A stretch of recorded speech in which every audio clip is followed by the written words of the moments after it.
اللہ کا نام بلند کر لیں. مسجد میں بیٹھے ہیں. نعرہ تکبیر. اب میں جو نعرہ لگاؤں گا اس کے جواب میں محمد الرسول اللہ کہیں گے. نعرہ رسالت، شان صحابہ، دینی مدارس، علماء اہل سنت، پاکستان، اسلام. اور اللہ نے آپ کو علم سے بھی بڑا نوازا ہے. تو اس بنا پر کیونکہ آپ ان باتوں کی بارے میں رہنمائی بھی کرتے ہیں تو میں نے اپنے گویا میری غلطی ہوگی تو اصلاح کریں گے.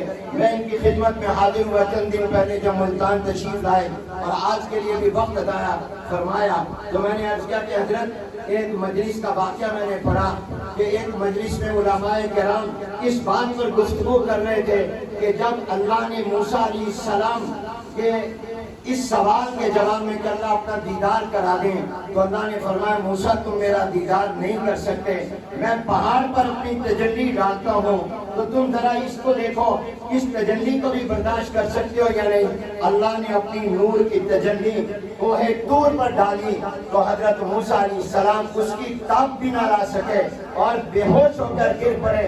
اب اس پر بحث ہو رہی علماء کی ایک مجلس میں یہ تجلی کیسی ہوگی کہ اس کو موسیٰ علیہ السلام برداشت نہ کر سکے، اس میں کیا طاقت ہوگی، اس میں کیا نورانیت ہوگی. اس مجلس میں محدث العصر حضرت علامہ انور شاہ کشمیری رحمۃ اللہ علیہ موجود تھے مگر حضرت چپ بیٹھے تھے، باقی سب گفتگو کر رہے تھے. جب حضرت چپ تھے تو علماء نے کہا حضرت آپ ہم میں سب سے بڑے ہیں اور آپ کو اللہ نے علم سب سے بڑا دیا ہے، آپ ذرا کچھ اس پر روشنی ڈالیے. وہ تجلی کیسی ہوگی کہ جو موسیٰ علیہ السلام برداشت نہ کر سکے اور اللہ نے کوہ طور اور پہاڑ پر ڈالی تھی.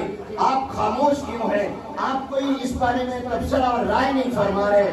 تو حضرت علامہ انور شاہ کشمیری رحمۃ اللہ علیہ نے فرمایا میں اس لیے خاموش اور چپ بیٹھا ہوں کہ جو مقام ہمیں حاصل نہیں ہے ہم اس پر کیا بات کر سکتے ہیں.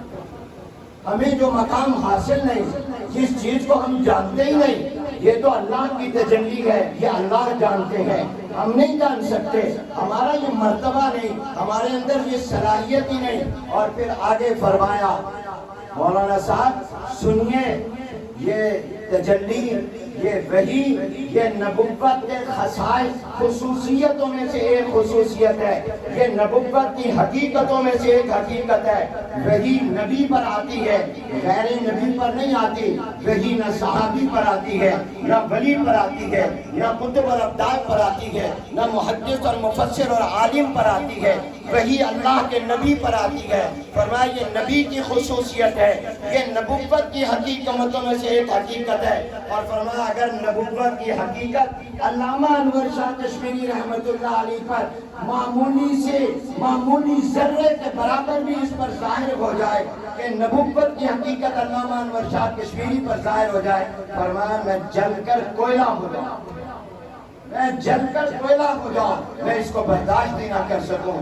تو میرے دوستوں میں یہ سوچ رہا تھا کہ وہ قرآن جس کو اللہ قول ثقیل کہہ رہے ہیں، وہ قرآن جس کے نازل ہونے پر سخت سردی میں حضور کو پسینہ آ جاتا تھا، وہ قرآن جب اترتا تو اونٹنی نہیں چل سکتی تھی، وہ قرآن جس کے نازل ہونے کے بعد صحابی کہہ رہے ہیں مجھے لگا میری ٹانگ چور چور ہو جائے گی.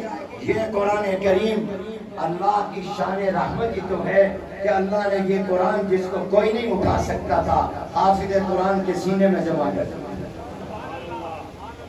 یہ کیا؟ یہ اللہ کی عظمت کی دلیل بھی ہے، رحمت کی دلیل بھی ہے.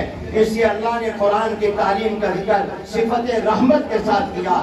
یوں نہیں کہا الخالق علم القرآن، یوں نہیں کہا الرزاق علم القرآن، یوں نہیں کہا الغفار علم القرآن، یوں نہیں کہا الستار علم القرآن، یوں نہیں کہا العلیم علم القرآن، یوں نہیں کہا الجبار علم القرآن، یوں نہیں کہا الغفار علم القرآن، القوی علم القرآن، بلکہ فرمایا الرحمن علم القرآن. گویا بتا دیا کہ قرآن کا علم اور قرآن کی تعلیم یہ میری شان رحمت کے بغیر نہیں مل سکتی. اور جس کو اللہ قرآن کی دولت دے دے گویا اللہ نے اپنی رحمت والی تجلی اس پر ڈال دی ہے، اللہ نے شان رحمت ڈال دی ہے.